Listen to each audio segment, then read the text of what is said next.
Hello and welcome to the 100th episode of The Art of Product. So for this episode, Derek and I wanted to do something a little bit different. So we have asked a number of our previous guests to come back on the podcast and update us on how they're doing. One of the great things about having a podcast is being able to interview interesting people. And so we figured we'd have them back and see what's going on in their lives. So we'll get that started right away, and I hope you enjoy it. So yeah, I don't really have a strong plan for this other than just catching up and seeing what you're up to. I would love to. So what am I up to these days? I was running a growth agency, bellcurve.com, and realizing that running an agency is not rewarding and stressful and not really the type of business that is easy to sell. We thought, let's just take those learnings and purpose them for a similar business, but one that is a true product, not a sort of service agency type business. And so that's exactly what we did. And we made demandcurve.com. And so now we're training companies how to do what it is we were doing when we actually had the agency. And it's a bit more productized, right? Because we can teach you, we can delegate the teaching to instructors, we can make sure they're effective, and it's more rewarding. And when we teach people now, they feel really empowered. Whereas before with the agency, they're like, great, double the success next month, or we're dropping it. You know, like the dynamic emotionally is very different. And so when we pivoted to this demandcurve.com play, we also applied to YC, Y Combinator, and we got in. Oh, no way. Yeah. And so that was the pivot that set us on this new trajectory. Very cool. Has the program started yet? Yeah, it started. It's actually we've been testing it quietly for about half a year. And so we hardened the curriculum to make sure it's effective. And now we're training companies. I think about a third of our students are YC companies, and then the rest just find out about us across the web. And so it's really rewarding. It's really fun. That's awesome. So is Bell Curve still doing work, or did you just step away from it, the day-to-day of it? So for the time being, we're still taking leads, but then we're redirecting them to people we trust.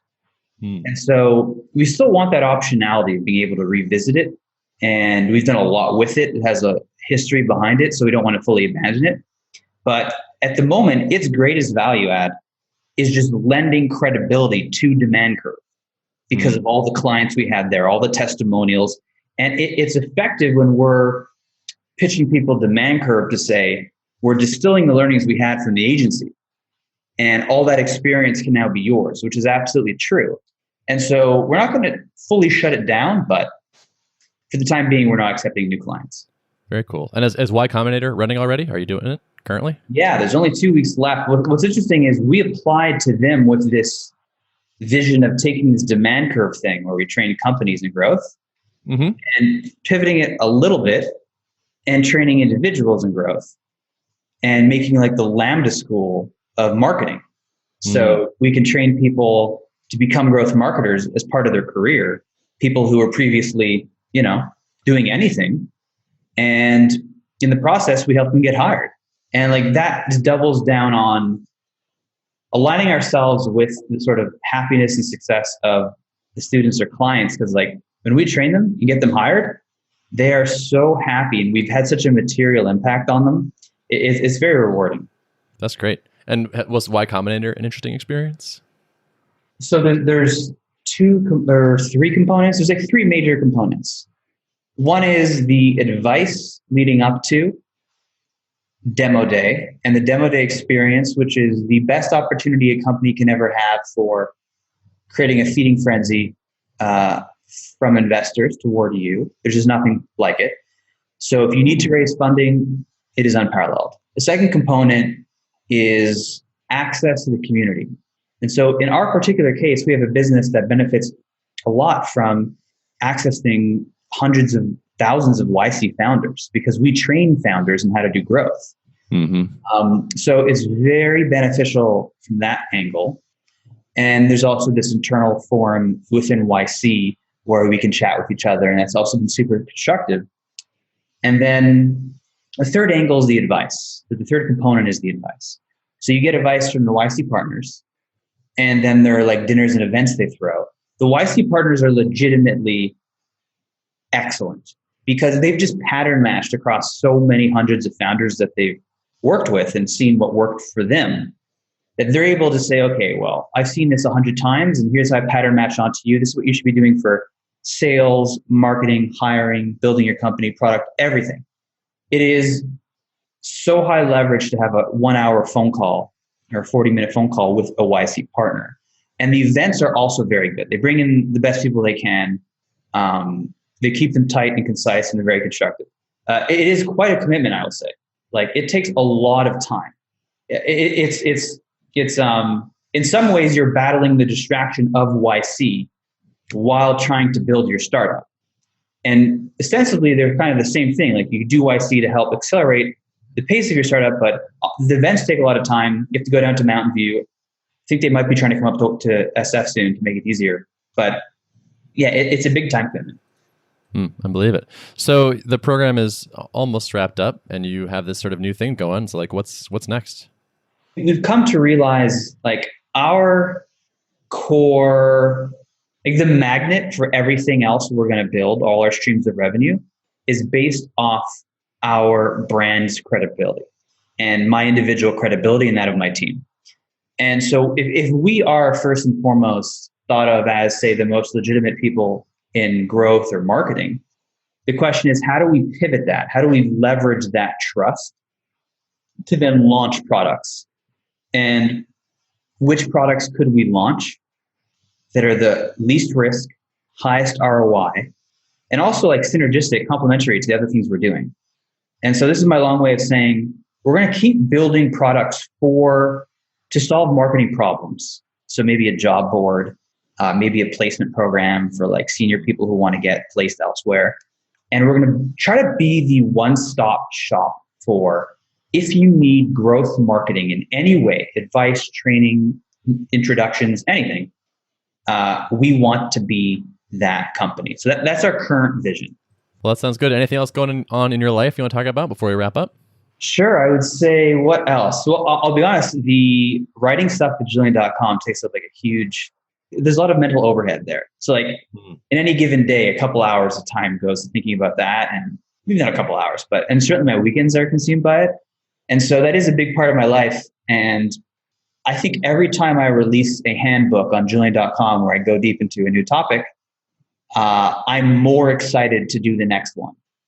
And I think part of that is the feedback loop between releasing something and seeing people enjoy it and asking for feedback on it. So I'm very much enjoying writing stuff at Julian.com.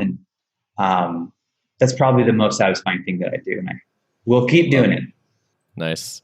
I saw you have a writing guide that just came out, so we can definitely link that up. Congrats on publishing that. Thank you, sir. Yeah, we'll see if it takes off like the building muscle guide I made. Quick story on that is I've written 3 guides now, writing, building muscle, and growth. But only one took off in SEO, and at no point was that calculated on my part. And so it gets like hundreds of thousands of people from per year from Google, just organically. And so now I'm like, that came, because it came out of the blue. Like, it never did.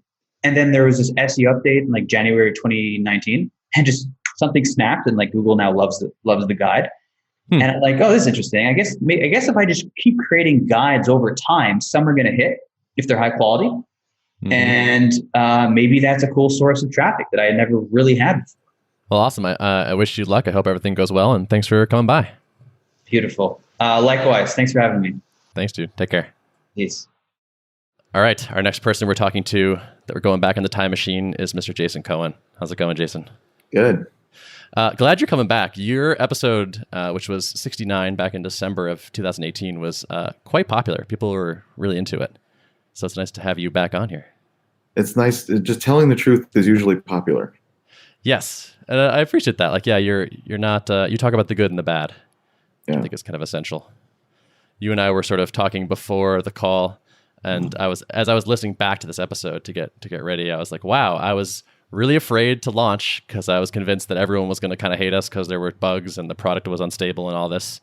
And then a few months later, we did anyway, and it was fine. And in fact, people were like way more gracious and forgiving than I expected them to be. Mm-hmm. Yeah. When you're honest about what kind of company you are, then people will be gracious and forgiving because they know, oh, it's just a couple people and they're trying to make this work. And a lot of people get that and want to support that. And I mean, sure, there's a certain bar you have to still cross of quality and I don't know, maybe in some cases, customer service, whatever it is, just so it's not just garbage, sure. But then people are rooting for you, really. And ironically, sometimes people say, well, I want to pretend to be a big company so I can get customers. But then those customers who think you're bigger because you fooled them, maybe you did, probably not, but if you did, well, then they expect certain things, and you're not going to deliver that, and then they won't be supportive because that's not the expectation you set. So that honesty and like, this is how big we are, this is what we're trying to do, actually helps garner that. And then at some point you get too big for that and you lose it. I remember at WP Engine where that happened, and it was like, hey, we don't get the benefit of the doubt anymore, and we don't get the, oh, it's okay, I know it's just you guys anymore. We get the, okay, look, this should never break ever. It's like, oh, when did that become the expectation? Mm-hmm. So it happens. Yeah, totally. Yeah, I would say we have definitely leaned into the, hey, we are 3 people kind of things. Like we make sure we don't try to hide that, and we try to actually quite the opposite, kind of almost like put it in people's faces. Like, here's a picture of us in our quote unquote office, which is Joel's second bedroom. This is Tuple headquarters. Yep, it works. Yeah, it does. And like people have just said, like, we're rooting for you. Like, I want this to succeed. Like, I can't use it right now, but I hope it works great. Mm-hmm. Yeah. Which is kind of the opposite I expected. I was picturing this mob of insanely discerning and demanding customers who were going to be turned off by all our problems. And I found like quite the opposite. Well, then you should read Hacker News less often. Yeah, actually, I've been reading it less and less every week, I would say. I'm almost never looking at it anymore. And sometimes I get emails every once in a while from someone, and it's that kind of nasty thing where like, how dare you charge this for that or something. And I'm like, oh yeah, that's the ordinary developer, but like it's such a rare occurrence now that it's kind of not a big deal. That's great. Yeah. So yeah, I'm having a good time. What have you been up to since December? Just summarize your whole last 9 months. Well, a lot. The single biggest thing that we did at WP Engine since then is we purchased one of our competitors, Flywheel. About 200 people and about almost 30,000 customers. A lot of them are in Omaha, and then they have some distributed folks. So it's a lot. So of course that was a big deal. There was lots to do for that deal to be done, and then afterwards there was a lot to do for meeting everyone and gathering everyone together and starting to talk about what things are separate and what things we might want to integrate and what kind of timeline and just all the things that you do, and really taking the time to ask how to make this go right. Now, WP Engine has made a couple other acquisitions, but not of that size. And those went really well in terms of culture, in terms of the excitement of the people to stay. In fact, everybody at all of the companies that we purchased so far have stayed. Now, someday someone's going to leave. So like, I'm not trying to say that's the goal forever, but it does point out that like, we didn't just screw it up, or people weren't just frustrated, or I don't know, like we didn't violently screw it up. Like it's generally that went well. Now, of course, Flywheel, again, much bigger situation, so it's different. But so really trying to take a lot of time and attention on the culture, and working with people around what's next, because we really want to lean into what Flywheel had been doing, and we want to continue doing that, and even hire more and hire in Omaha, where again most of the company is. They're known as a really terrific company in Omaha in terms of quality of life and the kind of people and the kind of culture and what it does for the city. And so we again want to lean into that and do that more. So just making that really clear and setting up plans for that so that people are excited that we want to continue the mission in that sense. Of course, it takes a lot of work to do that. So that's been like a major occupier of time in the last maybe 4 or 5 months. It's striking to me how often I hear people that are working on larger organizations, culture becomes such a thing they're thinking about all the time, versus smaller companies. It's like, let's not die, or let's focus on customer acquisition or this or that. And then I think you hit a certain level and it's like the only way we're going to succeed is if we can kind of all get on the same page in a grand way, and culture is kind of the operating system for that. Is that a fair characterization? I would say it a little differently. I would say A lot of people don't think of it, but nowadays it's more common, which is good. What I would say is some people say you should think of culture from the very beginning. I actually agree with what you just said, which is we don't have time for that. It's kind of awkward to think of values when it's just two of us. So I actually agree with you that early on, that's not necessarily, it's okay to do. I don't think it's bad to do, but also it's okay not to. What happens is you get to a point where, and I would say this is around 20 to 30 people, where you look around and say, if we don't decide what kind of people we're hiring, then we won't hire that kind of people. And if we do, it'll be by accident. So it's not so much that we need an operating system for the business, like an operating manual, because to me, culture is not operating procedures. That's different. And it's useful, and as you get bigger, they're more useful. But it's not that. It's values. It's what's important. It's the things that, even if the decision's well, especially when the decision is hard, how do you make it? Or if there's option A, in which we lose money, or the brand is worse, or slower, something that's clearly worse for the company. When do we still choose to do it because it's right? Because it's who we are. It's what we stand for. It's bigger than whether we made a little bit more money this month. It's bigger than whether that might hurt our brand to do that, if it's the right thing. So that question of what is the right thing, which is not as an operating procedure, because it can't tell you what to do in every situation. That's not really the thing that does that is the operating procedure, right? And even so, it should probably be humans thinking about stuff, right? But anyway, they're toward the operating manual, as it were. But culture and value is not that. So values is what is these inalienable things that we all are going to agree on. And culture is the output of living that and honoring that, actually doing that, not just being on the wall. So you get to a point where you're like, well, what are they? Because maybe there's decisions we need to make that way, but more to the point, again, hiring. How do we get from where how do we know the 32nd hire will be aligned to that? How do we know that? Are we asking questions in the interview for that? Are we holding existing people to account for that? Maybe there's a couple of people who aren't, just by accident, aren't that because we didn't define it. And we don't even know how to discern that or decide that or talk about that or talk to them about that or work with them to improve on that or even decide that they're not a fit here, even though they're great at their job. If they're not good at that, they still can't be here. How can we do that if we haven't written down what it is, right? Otherwise, it's just pure personal bias only. You're going to have a culture no matter what. And the question is, did you decide what it was? And there's some break point in that 15 to 30 person zone where you realize, or you might realize, oh, we can't sort of skate by without knowing that anymore. Or we won't be controlling what the culture is. So you can do that when there's two people. There's no problem with that. But maybe you don't know yet, and it's kind of early, and like you said, trying not to die. So that's okay. But at some point, it's not okay. You'll end up with just whatever you end up with that you didn't plan, and people won't fit necessarily, and it's hard to even know that. I mean, at scale, if you care about culture, yeah, you're going to have to talk about it all the time because it's the kind of thing that degrades and washes away into a gray nothing if you don't. And there's things you do all the time or daily or in meetings or monthly or weekly or quarterly to reinforce that stuff. But as you grow and things change, you're going to have to keep adding stuff to that for it to still be true or even stronger than it's ever been, or else it'll just sort of go away. Then you have your second location if you have offices, and then that's a different kind of thing. How you bring the torch there is different than adding another person in another location.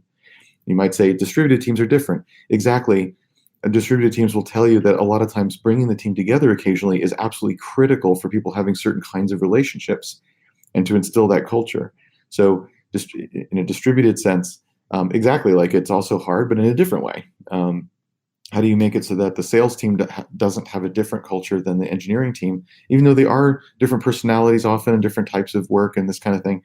But that becomes more of an issue when there's 100 people in sales and 100 people in engineering, for example.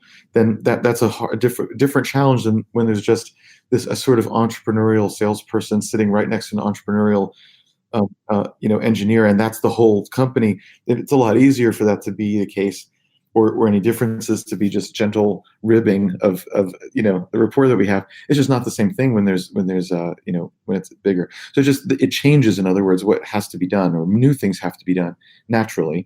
So leaders had better be constantly asking that and looking at that because new things are going to be needed. Is there any chance of you starting a Jason Talks About How to Build Companies podcast someday? That'd be really good. I don't have time right now, but I think podcasting is obviously what's happening now. It's what blogging was when I started blogging. Yeah. So, I mean, it feels unfair to ask you that, considering how many hundreds of posts you've written on the blog. yeah, that'd be fun, but I just don't have time and setups and editing and the promotion, and I don't know. Well, if I sent you the microphone and hired the editor, maybe I could get you to someday. Yeah. Also, questions are good, right? Like, I have to think of topics. Like, it's not to be prompted and then go off on it. Totally. Being a podcast guest is like the best gig in the universe, I think. Yeah. It's just like, here's a prompt, please go. Yeah. Spew some knowledge, or just ramble, whatever feels good. Right. Oh, awesome. Just one last thing I'm curious about before I let you go is how did the Flywheel acquisition talks start? Was it just like this like casual, hey, maybe we should talk about, buying you one day? So I mean, sometimes those kind of things are actually not. I'm actually not at liberty to talk about. I'm very. Okay. I will be honest about whatever involves me only. But I mean, there's all kinds of reasons why people do that. I feel like I'm going to sidestep but try to still provide value to the question, which is kind of more about like how do those things happen in general. I think the most common way, which was not this time, but the most common way is you start working with a company where an acquisition is one way that you could work better together, but you start with some other way, reselling a thing and some other kind of partnership like that. That's often how it works. And in fact, one of my other startups, that's what happened. We started building something for this company, and eventually they said, "Wait, you could sell this to our competitors too, right?" And we said, "Yes." And they said, "We don't want you to do that." And we said, "Oh, well, here's how you fix that problem," right? So that kind of thing is not uncommon. Usually, though, what happens is the acquirer has some sort of corporate strategy. That's their next 3-5 year strategy type of thing. And the acquisition allows them to accelerate or de-risk that strategy. In other words, an acquisition is very rarely to create a new strategy or to go in a new direction. It's that there is a strategy. Now, the strategy might be to go in a new direction, and an acquisition is a way to do that faster again. But anyway, there's some strategy. And it's like, oh, wow, by acquiring this company, we could vastly speed up what it would take for us to do that. Or de-risk, like, well, we could try to do that, but would we be successful? I don't know. But here's a company already being successful, therefore it's de-risking to just acquire someone who's already being successful there. So in the case of a competitor like Flywheel that's a pretty easy one for us because sort of by definition, it's going to be, well, it's not always strategically aligned, but if the culture is a fit so that that's not going to be like the grinding of gears. And if the general strategy of how do we get customers, what's our attitude toward customers, what's our attitude toward what's important in the market, if that's generally aligned, then it's probably going to make sense. So that's sort of some of the mindset of like, why did it make sense for WP Engine? So if you're wanting to sell someday, or if you're wanting to sell to a particular company, then thinking it from their point of view is a good way to do it, because then you can position yourselves or position the product or create a partnership that maybe is more likely to lead that way by asking, what is that company strategy? And by the way, you can ask them for them to tell you what it is, or maybe you have to guess, but you might be able to ask them. If they're a public company, they often state what it is, so that's nice. Anyway, you can find out what is that, and then in what way would we materially accelerate or de-risk them getting their own strategy, as opposed to sometimes founders say like, oh, this big company could enter this new market, or this company could do this. And if that's not aligned with their strategy, it doesn't matter. Even if you're right, that's kind of interesting, it's not going to happen probably. So occasionally you get a weird thing like Google likes to just be in lots of different areas in terms of it being Alphabet. I guess Google doesn't, but Alphabet does. But then you have to be like a Nest or a self-driving car thing to be interesting. So I mean, there's those exceptions. But I mean, the normal, hey, I bootstrapped this company, or hey, I have a small company and we make $100,000 a year, $1 million a year, $10 million a year, maybe $100 million a year, that kind of a range, not a Waze or something, not a YouTube, that kind of thing. Then what's the most likely way I get acquired? I'm just saying that's the common, that's a common path. As for selling, why sell? I think what happens a lot to founders, and I've said this before in presentations. So it's not, or I mean, in talk. So it's not. I'm not trying to imply this is the flywheel situation at all, but rather this is what I think is common. And I've said before, this is common is just as you said before, we're trying so hard to not die. They're not really thinking about stuff like, am I having fun? Because the answer is no. Like, it's not fun. It's really hard. Like, there's fun aspects, there's fun elements, but no, it's just incredibly hard. Is actually the truth. So then it's 5 years in, or 3 years in, 7 years in, it depends, and you're like, God damn, like, this sucks actually. And you kind of end up building a company that may be successful, but also you don't want to do it. And this is where I got in my previous company, Smart Bear. I got to this place of essentially burnout. Language you could use for this, burnout's maybe a good one. But it was like by accident. Like, I didn't plan. Who plans on being burned out in a few years and have a successful company? Like, nobody. So obviously it's by accident, and also not what you wanted. So that's bad. So how do you actually build the job that you want eventually? Like, not on day one. Like, right now you're not in that position yet, right? But you will be, and so maybe now's not the time. But as you start to hire the 10th person, or maybe just that it's a couple of years in or something, you start saying, like, what would I really want to do? Maybe I am already doing what I want to do. Perfect. To keep going. If the answer is no, it's not. And hopefully you ask yourself that maybe twice a year or something. Am I still having fun enough, or is this still really what I want? If the answer is no, you have to go, okay. Well, there's all kinds of choices. One is to leave. One is to let your partners continue to run it. One is to sell it to your employees. One is to raise money. One is to sell it completely. One is to hire a different person to run it and sort of take that that sort of pro and con of, like, well, someone else is running my business, but on the other hand, maybe I'm actually happier, and maybe I'm ready for that. I mean, there's I'm not even listing all the choices. The point is, there's like lots and lots of options, but frequently I find that founders don't ever ask it at all and don't consider any of the options at all, and then end up building like one that they don't like. And that's what I would say is a bad idea. In terms of selling the company, like, that's a bad reason to sell, and yet a lot of people get in that. So, but that's like preventable. And on the buy side, that's often the case. So, again, I'm not trying to imply specifically about Flywheel at all, and that actually is not the case. The burnout is actually not the case with Flywheel. Like, hopefully, it's okay to say that, because just to say it's not a negative, but that is a really common case. I think it's a pretty useful quasi answer.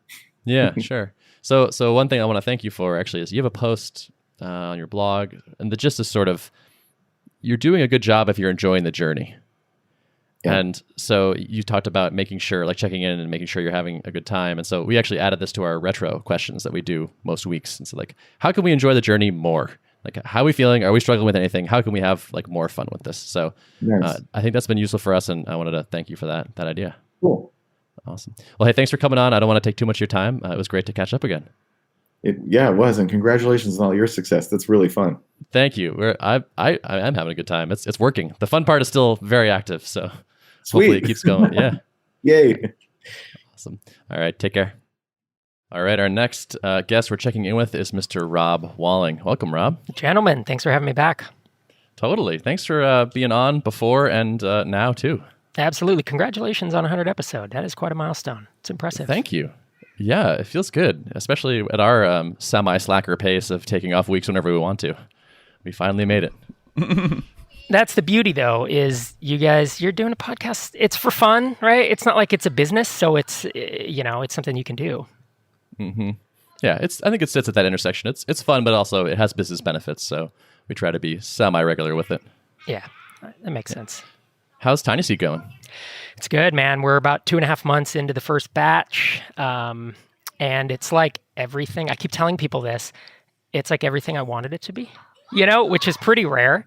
It's pretty rare for a new startup, I'll say, to feel that good. Normally, you get in 6 months and rubber meets the road, and you're like, boy, this is terrible. But I've been really enjoying it, just working with founders. It's like ambitious, motivated founders who are trying to build interesting things. What could be more fun than that? It does sound fun, and I think you may have even described it this way in the past, but like you're getting to participate in the building process, but it's not on you at the end of the day. It's not all on your shoulders. Yeah, there's a lot of vicarious. You can live vicariously through other people and be like, oh, I've seen, either I've encountered this or I've seen this encountered in other startups, and here's a way I would think about tackling it. And then they go away and they come back a week later and they've like done it. They implemented all the stuff and look, it worked. And it's like, all I had to do was, make an intro or do a 30-minute call. It's more high leverage, and I don't know. I'm enjoying it. I gotta be honest. You get all the fun parts without all the stress of actually doing the implementation. That's it. Now it might, some folks have, when I've had this conversation, they say, is this going to cut both ways? Are you going to get a year or 2, 3 into it and really be distant from it and feel like you want to get back into the trenches, which could happen. I don't think it will, but it's obviously not getting into the day-to-day work. That could be a danger of it. Yeah. I mean, giving advice is kind of the most fun thing ever. So I'd be surprised if you wanted to stop. Yeah. Yeah. And I try not to give advice as much as like, what are our options here? Let's think through. What have other people, you know what I mean? But yeah, no, just having smart, like interesting conversations with smart, motivated people about how to make their business better. I mean, that I literally have been doing that for free for 20 years. You know what I mean? So like to be able to give people money and mentorship and guidance and then be able to also do that is super fun. I mean, Derek and I meet up probably about once a month. We sit in front of a whiteboard for 2-3 hours, and we'll talk about his stuff sometimes. We were talking about Level. We were talking about some MicroConf things, last month where he was giving me advice on how we could, shift some stuff around. I look forward to those. Like, those are the highlights of my week when we do them, Yeah, same. Yeah, it's nice to just get kind of that a little bit of an outside perspective, where if you're in the day-to-day all the time, then you almost get a little bit myopic sometimes. You lose perspective, and then you get someone else who's aware of what's going on, but not totally like in the day-to-day, and it helps get those fresh eyes. Yeah, absolutely. Yeah. So I've been listening to Out of Beta, Matt and Peter's podcast, both TinySeed folks. And so they said that there was a retreat recently. And at the end of the retreat, you gave each founder like a target number of like where you want them to be at revenue-wise at the end of the program. That was awesome. It sounded kind of fascinating. It was cool. So we actually had multiple founders approach us privately and say, look, I'd like to know more about your expectations. What do you expect? It would be a motivating factor for me to know that. And so Einar and I sat down and kind of said, where do we think folks should be? And there are certain folks who are ahead of others, so we had to adjust it, but we kind of have a blanket. It's like a 1-sentence description of like, you should be here or you should double by this, but and it was definitely it seemed to get positive response. When we announced it, we were like, look, this is, we're not venture capitalists. We're not going to sit on your board and bust your chops and every week be like, hit this number. But having a goal of some kind to work towards shifts how you price, it shifts how you sell, it shifts all these things. And that was the reaction we got was wow, yeah, that shifts a lot of my thinking. I almost want that too. But like, I feel like it's a bit of a double-edged sword where it's like suddenly a goal can sometimes take what is otherwise a success and make it feel kind of like a failure because you fell short of the goal. It could. Yep. And where you are with Tuple, I think it would almost be hard to set a goal right now because you are growing so quickly. I get your, so folks know I get your kind of, it's an investor update, even though you don't have investors. It's your monthly update. You're growing so fast right now. I don't think I would set a goal until that kind of levels off and is more predictable, Mm-hmm. I'll accept that as a problem to have. Indeed. It's a good one. Yeah. Yeah, that's cool. Speaking of podcasts, I'm a fan of your current format and what you've been doing lately. Oh, thanks, man. I think the extra work is showing. So consider this one vote for keeping it up. I appreciate that. Yeah, for folks who don't know, Mike Tabor and I have hosted Startups to the Rest of Us. We hosted it for 448 episodes, and then he just took a hiatus, the first hiatus either of us had really taken. And so he's been off for 10 episodes, and he's actually coming back next week. So we did almost a full hour. Normally we do about 30-minute episodes, but we did almost a full hour just because I wanted to dig into all the stuff that we had talked about last time. He was burned out. He was having some health issues. He was struggling with a lot of stuff. So, so I've been doing a lot of interviews and Q&A and just trying to mix up the format. And so I totally appreciate that. It's definitely twice as much time, if not more. I'm doing a lot of prep, trying to record locally to get the, highest quality audio, just all those little touches we've never implemented. And I think the thing I like is I like it. I like the art that I'm producing now. You know what I mean? I've always liked it, but it's always kind of been like, listen to this is fine. But like, I'm almost more proud of these last 10 episodes than probably, most of the last 100 episodes, just because you get into a rut, right? You do it for 9 years, and eventually, I think the change, it's been good for me, if nothing else, and general feedback has been, really positive. So I appreciate that. Good. I think there's more personality in the episodes now. You have these like little interjections while you're talking to like guests or but even just like before or after the show, just kind of just being yourself and putting more of yourself out there. And I think that's part of what's making it more compelling. Yeah, I appreciate that. That's been very intentional. And so it's good that it's been working. I also feel like I can hear Sherry talking through you as you like talk to these founders about all their like mental struggles and the anguish and all that. Oh, tell me about it. Yeah, no, I picked up obviously a lot from her, but I think that winds up being such an interesting part of it because I keep saying like more than half of being a founder is just managing your own psychology, right? And Sherry's like, wait, I think I said that, and I maybe you did, maybe I did, but it is so interesting since we all face it. And we have a brand new website design for Startups for the Rest of Us. Ooh, I just saw that. It looks great. God, thank you. Yeah. You know how those go? It's like a pain in the butt while you're doing it, for 6 or 8 weeks of like, it's probably about 4 to 6 weeks. But once it's done, it's like, I should have done that 5 years ago, Yeah, nice little visual refresh goes a long way, like makes you feel more proud of it. Yeah, that's right. And I think that went along with it literally was a week or two after I started kind of digging in and changing the format up, that I was like, we need a visual refresh too. You can't just do the audio. This looks like a 10-year-old podcast. Let's make it, let's try to make it new and fresh. I had never talked to Mike about this, but I even toyed with the idea of like, should we just start the numbering over? Like, should we literally start over at episode 1? Same feed, just have a new episode 1. But it was like, I don't know why, I didn't really see a lot of benefit to it. And so I want to be able to celebrate 500 when we get there. So I see. Well, maybe you should consider having a bunch of people on and asking them That's serious questions. Yeah, how's this going for you? Recommended? Good so far. Cool. Some people are harder to wrangle into like a 10-minute clip than others, but we'll see how the final product turns out. That's cool. Mm-hmm. I am also working on an unannounced secret podcast project that is coming up. Yeah, I found a producer and I've been doing some things. So that'll be startupsfortherestofus.com. Listen there. I'll certainly be talking about it there once I have it more formed. I have several hours of audio. Well, several hours of audio recorded at this point, but not fully produced. So awesome, cool. Anything else you want to plug or talk about while you're here? Well, 2 things. One, I'll give you guys an exclusive. There may be an email out before this is, I don't know. There's an email coming out in the next week, let's say. MicroConf US next year is April 19th through 24th in Minneapolis, Minnesota. Hey, all right. Yeah. So we got it out of Vegas, which was kind of a excellent thing that people wanted to do. So we've been wanting to do that for years, but there's cost. There's a whole bunch of stuff that goes with planning a conference, and finally we have been able to make it work. So I'm pretty excited. That's great. Thanks. Not just because it's here where I am, but just that we don't have to go back to Vegas next year. Mm-hmm. Awesome. I will not miss the smoky casinos. Yeah, indeed. Me as well.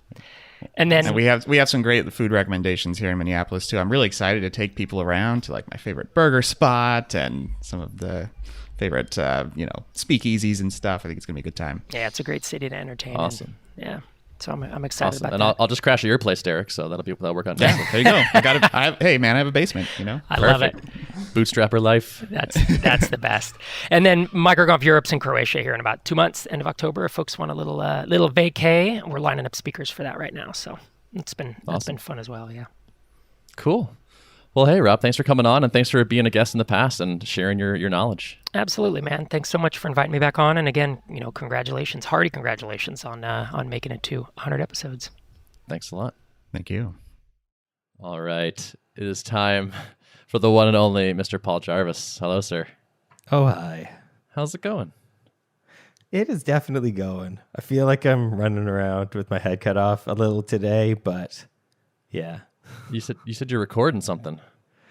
I'm re-recording all of the videos for my MailChimp course at the moment, which requires recording myself, recording a screencast, and then because I don't like the way that any of these software products compress audio, I'm also recording the audio on another separate program. So I've got 3. I feel like there's a better way, but I just haven't found a better way. Oh no. Yeah, I've experienced this. It's like, do you do the separate audio track? Yes, because it sounds compressed. It sounds compressed. Like I'm using Camtasia. I tried a whole bunch of other programs.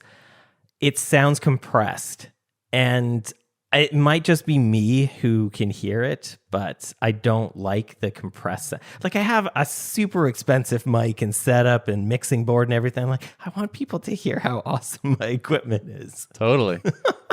Yep, that's legit. I appreciate obsessing over those things, Oh, yeah, even if no one really notices. exactly. You'll notice. I will. When I released my last course, I went through and I edited out like breaths Yeah. and like little mouth noises, and I went pretty hard. Yeah, I do the same thing. I can hear, so like you develop such neuroses too. Like I can hear when my tongue leaves the roof of my mouth Yeah. on the audio, and I'm like, I don't like that sound. So like and I do that probably once a minute. And it's like, okay, Yep. nobody else can hear this except for me. Yeah, editing that audio myself was such a stupid idea. Oh, I know. I should have just given it to somebody else because I have an editor and an engineer for my show. Yeah, I should just hire them to do my courses as well. yeah, for sure. Yeah. Well, if I ever make another one, I will not be doing that. Like, get the content right, but all those little breaths and stuff, man, that was ridiculous. Oh, exactly. I pay my editor for my podcast way too little, I found. Hopefully he's not listening to this. We pay ours plenty, I'll have you know. Yes. They are paid very fairly. Yeah. So what's going on in your life? Fathom is taking up, other than like the course stuff, like Jack and I are trying to get a new version of Fathom out the door in probably the next 30 or 40 days. And where you're rebuilding it, which I don't want to have to do again. Like in theory, like you probably feel the same way as like a software guy. Like it always seems like such a good idea to like, oh, we've learned so much. Like, let's just start from scratch and build it. We feature froze a bunch of times. Obviously, we don't understand what feature freezing means, but it is Feature so chill. much feature chill. Yeah. So we've learned a lot, but it's also like, we're trying to get it to a place where we can add a feature without having to rebuild all of it. We want it to be fucking awesome. Sorry, I don't know if I can swear, but like we want it to be so good, and it's getting there. But the progress on that is so slow and so tedious. Like I've redesigned even just the interface. I've redesigned the interface 3 times. Nobody will ever see the first 2 versions of it, but it wasn't at the level that I wanted it to be at, even with the code. Like we're trying to shave off like nanoseconds of our collector loading and like changing DNS providers a bunch of times. So we're like, oh, the DNS lookup is taking like just a tiny bit too long. We're like, this isn't good enough. So I like it. That's great. Yeah. I mean, it's tough, right? It's like, when do you stop obsessing and actually ship the thing? We were just having this debate today. Like we have this little feature that no one really, like maybe a couple people asked for it, but like it was just a small thing that we built into Tuple, and it's complicated. And so it makes other things complicated. It interacts with other things. It's like, well, I like that it does it the right way, and it's annoying for us, but I like that it is just good. Yeah. I will caveat that with the fact that the reason we're doing this is because Fathom is making money and growing. And the first version, we were just like, let's just get this out. Especially since it's open source. Like, we'll get this out. People are going to add a bunch of like issues on GitHub. We'll fix it as we go. It's not production. Now it is production. Now we are tracking millions of page views a month for our clients. It's making money. And we're like, okay, we want this to be more valuable to more people. So we're actually spending way more time on V2 than we did on V1. Because V1, we wanted to get that thing out the door. Because we wanted to see if it would like float or blend or whatever the kids say these days. So Yeah, no, that's savvy. So now you've earned the right to obsess. yes, hopefully that's what I tell my neurotic self, is that is the case. Mm-hmm. I don't like your pricing. I think we can make it better. We've actually had a ton of conversations about pricing, and we're like, we do think that we could make it better, but then we're looking at it and we're like, all of these people are paying for this because we're always like, well, if we just make it cheaper, maybe more people will buy it. No. And then, yeah, we've stopped ourselves a bunch of times. So we're like, people are buying this, and people are buying this at half the features that we're going to have in V2. And it's like, we want this for the long term. Like, I don't want to just like churn and burn through some like growth hacking of getting all of these people in and then all of them leaving. Like, we have almost no churn, and people are signing up for V1, which I think is valuable. But V2 is going to be even more valuable. And so we've debated this internally a bunch of times with pricing, and we're like, we got to keep it where it is. Like, this is where it needs to be in order for us to keep working on this as well, which I think is so important for a business. Like, I don't want Fathom to just be like around and then gone tomorrow. Like, I want to keep, like, my current business I've had for 21 years. Like, I want Fathom to be decades of value for people. So it has to be priced in a way that works for people, but also that works for us as a business. I think you could double every number on this page and it would just work. Yeah. For what it's worth. Yeah, I don't disagree. Yeah. Okay. Well, cool. All right. Well, that'll be $10,000. For everybody per month. Thank you. Exactly. Yeah. I'm excited to see where this goes. This, by the way, for people is privacy-focused analytics, which is so hot right now. Such a good niche to be in. It's so funny, too, because like we launched it on the day that Mark Zuckerberg was testifying in Congress, in Amazing. U.S. Congress for privacy violations. And we're like, this is so lucky for us. It's great when you catch a wave like that. Exactly. And I do love surfing, so. Nice. Cool. So course work, Fathom stuff, redesigning interfaces multiple times. Yeah. Just living the dream of the independent maker. Exactly. It's a lot of work, but also it's summer too, man. Like I've also been traveling a whole lot because like, why not? It's hard to not feel guilty about that. I feel like there's a maker's dilemma with this. I think Derek feels this pretty hard too. Well, you probably do as well. Where it's like, I feel guilty if I'm working too much, but then I feel guilty if I'm not working. So either way, I feel guilty. I think it's also my fault that I grew up Catholic. So you're just supposed to feel guilty about all of the things at all times. Yeah. So. Well, mission accomplished. Hooray! Yeah. I'm surprised at how often I've set myself up for those like double binds where like I feel bad either way. Exactly. So it's just what a life. Yeah. Yeah. That's all right. We'll figure this brain stuff out. I think another 30 or 40 years and like I'll really understand how to just stay calm. Exactly. Me too. I've got to double the amount of meditation I do or something, or 10x my meditation. I got a growth hack meditating. Yeah. I want you to double every meditation number on this page. Exactly. I need to win at yoga. That's the other thing. Just... Yes. Competitive yoga should be a thing, right? I feel like the world is ready for this. Yes. The millennials would eat that up. All right. Well, now we're reaching. So yeah. I just wanted to say, hey, thanks for coming on the podcast a couple times. Even the ones that didn't go so well. It's been great to have you as part of the podcast. So thanks for being on. Yeah, no, thanks, man. It's such a great show, and I think people get so much value from it. So I'm just happy to be chatting in people's earballs that listen to this show. Oh yeah, me too. Well, thanks again. Bye, Paul. Cheers. All right, we have our next repeat guest, and it is Mr. Rahul Vora. How's it going, man? Going well. How are you? I'm doing great. It's good to have you back. By the way, you should know I believe you have the current honor of having the most downloaded Art of Product episode so far. No way. How many? Assuming that you want to share that on your podcast. I haven't looked in a little while. It was somewhere in like the 15,000s, somewhere in there. Damn. Cool. Well, congratulations. Yeah. Oh, thank you. Yeah. Appreciate the shout out. I think I remember seeing it up in the corner, the little superhuman announcement, which we appreciated. That was exciting for me. Yeah, that's a lot of fun. And for those who don't know what we're talking about, there's a little dot up in the top right-hand side of Superhuman where we announce new features. And a few people have asked me actually how we do that. That isn't in-house technology. That's a really cool startup called Headway. And you can add that little dot to any product. We might need to do that. Something I'm noticing is like, so we'll do announcement emails talking about our new features, and then like a couple weeks later, people will be like, "What is this thing? I haven't seen this." And like they're not really reading it. Some people are. Yeah. But I think the in-app version is a nice option to have there. Yeah, agreed. So what's been going on? It's been a couple months since we talked to you. Anything new and exciting in your world? Yeah. So well, we announced the Series B as you saw. That was since our conversation. That was super exciting.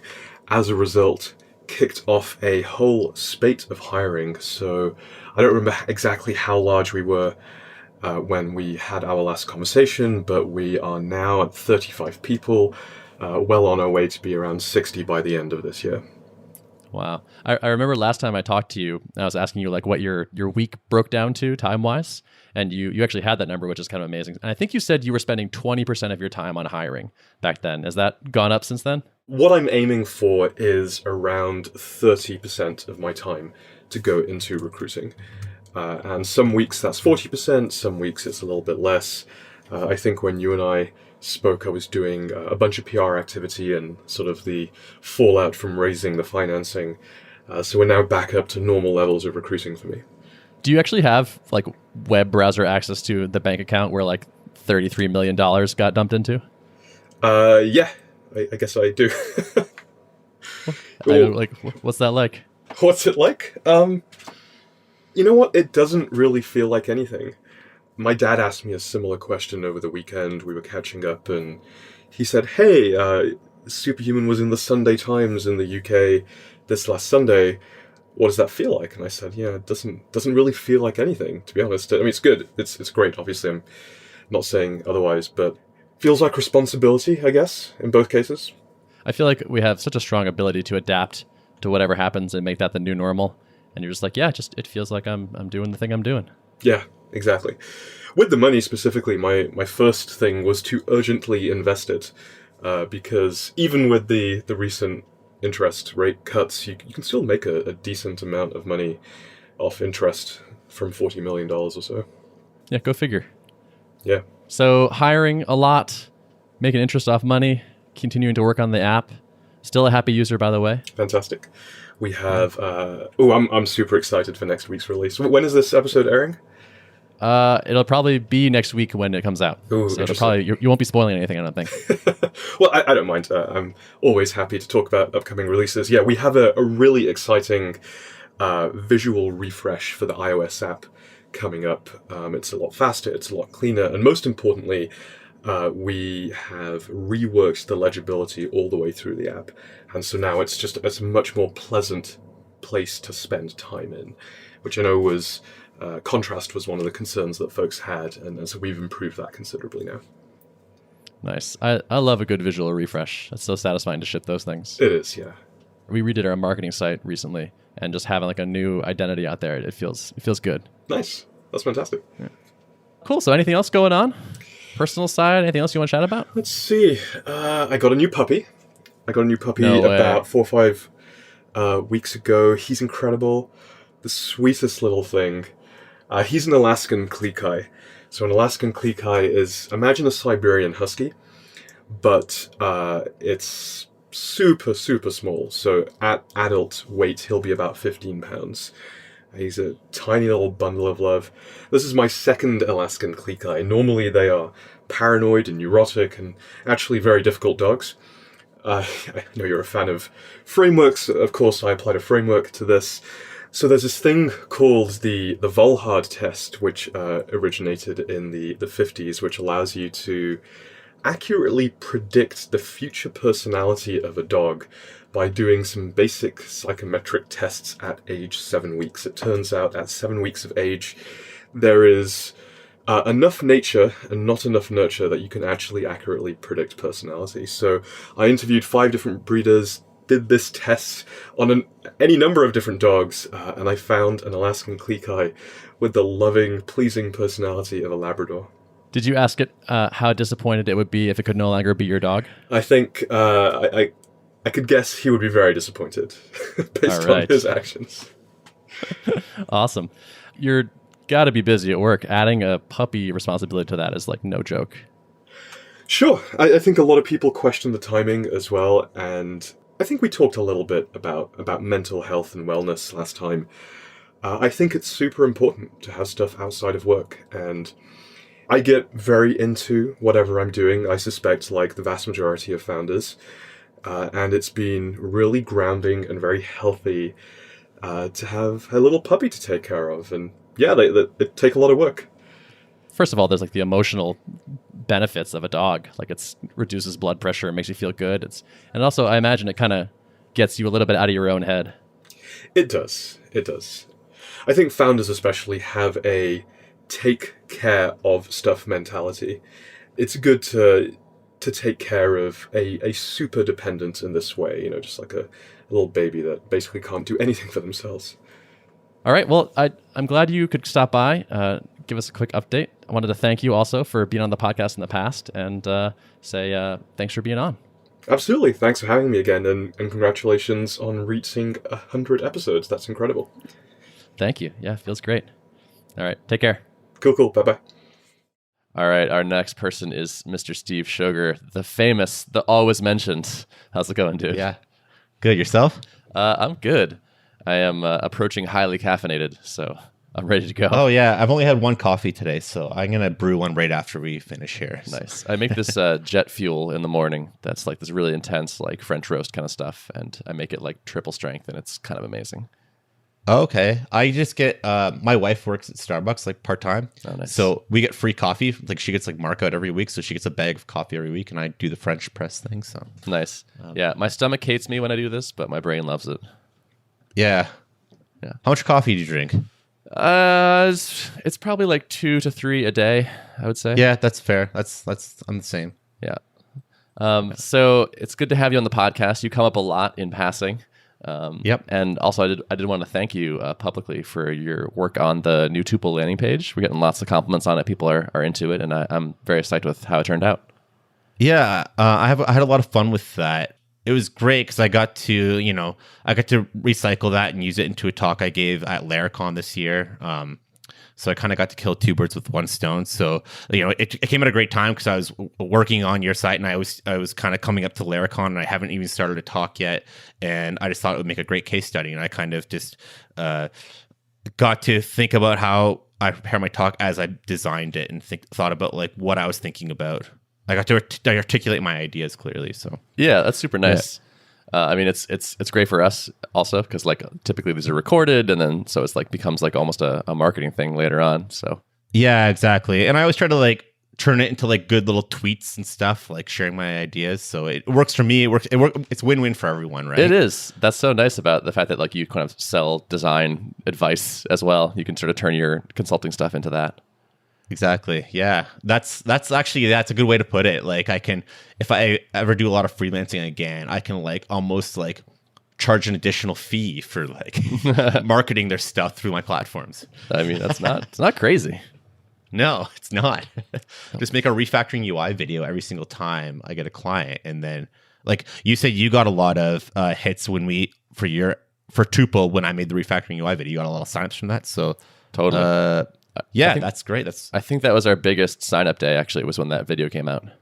Perfect. That's great to know. I'm recording another video as we speak. Well, not as we speak, but like this week, I'm making another video, and I'm using Justin Jackson's product Transistor for the example. So yeah, it's great. I always like to help out friends when it comes to that stuff to help promote their products. And usually they make great case studies. So yeah, they have a pretty good landing page. I'm curious to see what you're gonna do with it. Yeah, I'm doing the internal page. I'm doing the app itself, I see. And their app doesn't look too bad. There's not a lot of flaws with it. I was kind of digging around on their app. Like like Justin gave me access to some of his logins, and I just kind of found a page that I saw a lot of little quick wins. Like, I don't want to use examples for refactoring UI where they're completely like, I pretty much have to start from scratch. I always like to find ones that have just like more like quick wins to them so I can kind of cover everything in like a 10-15 minute video. That makes perfect sense, actually. Yeah. How did Justin score you? That's great. Did he just ask if you were free? I was honestly like, I was kind of just digging around for a new video to make because everyone's been asking me to make one. And I reached out to Justin. I said, "Hey, can I take a look at your Transistor app?" Because like Justin always he does his live streams, right? And I always kind of tune in and kind of see what he messages me and asks me. Like recently, he messaged me to ask me to provide him with stuff that I'm working on for the next project I'm working on with Adam, which is Tailwind UI. And he asked if he can have access to that stuff. And I sent it over. So clearly he needs some like designs like input every now and then. So I thought I'd take a look at his app and see what could be done there. Nice. So we had Adam on a couple weeks ago, and he sort of said that you guys were going to be working on Tailwind UI, I think it's called. That's right. Yeah, that's like the kind of the working title for it right now. We're still like trying to figure what we're going to call it and really what it is exactly. You know what I mean? Like him and I work out twice a week. Like I go to this place, we lift weights, and there's pretty much business meetings. We're like, you know, we're lifting weights, so that's great, blowing off some steam. But we're just talking about like how we're going to market this thing, how we're going to, what we're going to call it, really what we're going to deliver. So yeah, that's awesome. I'm pretty excited to dive into that one. I always like working with Adam. At the end of refactoring UI, it was kind of bittersweet for me. It was like when we finished the book, I was really happy to get it out there and launch it, but I really enjoyed the process of just working on it with Adam, jumping on calls with him every day, and finishing. So when leading up to the end of it, I didn't know what I was going to work on next, if I was going to be working with Adam next, or if I was going to be working on anything next. But then it occurred to us that we can work on this next project, so that made me happy. But yeah, it's funny. That's how it is. Like I always enjoy working on the product. It's always fun to like launch something, but the exciting stuff is just kind of the not knowing almost of like if it's gonna do well and just solving those problems to finish it, right? Totally. Yeah. It's also so nice. This is the thing I love about our setup is like being able to exercise and talk about work, like get two things done simultaneously. Yeah, exactly. Our workouts, like they take like.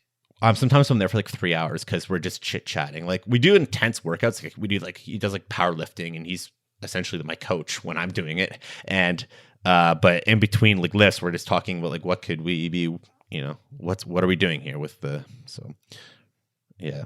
I'm jumping on a call with him right after this call to figure out what to talk about the marketing of Tailwind UI and try to figure out a way we can turn it into the same like marketing powerhouse that refactoring UI was. So trying to figure out a way to like deliver new content on Twitter or whatever medium we choose. So yeah, I think that's worth people noticing is that the product is not built yet, but you're having a meeting to discuss the marketing. Yeah, the product is essentially like refactoring UI itself took like 3-4 months to like write from like when we like wrote the first word to finishing it, but we spent 18 months before that marketing it, right? So that's really where the hard work is, and that's the fun stuff. So totally, and that's where you get a runaway product if you have the right thing. Yeah. All right. Well, say hi to Adam for me when you talk to him, and thanks for stopping by and letting us know what's going on. Great. Thanks. Take care, man. So that's it. That is our 100th episode of the Art of Product podcast. Now, before I go, I would be remiss if I did not point out the best part about having a podcast, which is all of you listening. In particular, those of you that have reached out in the past to DM us or email us and say that the podcast has been useful for you. Thank you so much for that. That really makes it even more fun to do this. So thanks for saying hi. Thanks for listening. And thanks for joining us for this 100th episode. As always, show notes can be found at artofproductpodcast.com. Thank you from me and Derek so much for listening.